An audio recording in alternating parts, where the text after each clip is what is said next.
Bonjour Daniel Fortin. Bonjour Marion, bonjour à tous. Alors 24 ans après sa création, ce prêt à taux zéro destiné aux primo-accédants pourrait être supprimé.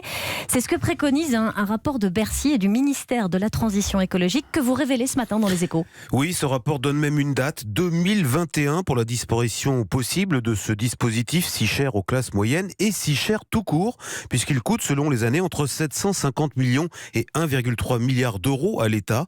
Et c'est l'un des problèmes, selon les rapporteurs, dans 9 cas sur 10, les bénéficiaires de ce prêt auraient de toute façon acheté leur logement. Le PTZ, puisqu'on l'appelle ainsi, serait donc un pur effet d'aubaine. Il aurait en outre un autre inconvénient, celui de contribuer à la désertification des centres-villes et à l'artificialisation des sols, puisque près de la moitié des logements achetés seraient des maisons neuves. Mais franchement, Daniel, c'est envisageable de le supprimer alors même qu'il est censé aider les ménages les plus modestes ? Alors ça paraît en effet difficile, surtout dans un climat social tendu. Le gouvernement n'a aucune intention de faire revenir en masse les gilets jaunes sur les ronds-points, et il garde surtout en mémoire le désastre politique qu'avait été l'annonce de la diminution des APL. Souvenez-vous, les aides au logement locatif au début du quinquennat, mais il pourrait s'en sortir en réorientant par exemple le dispositif vers l'achat de logements anciens avec travaux ou en le réservant à des ménages qui en ont vraiment besoin. En tout cas, le dossier est sur la table.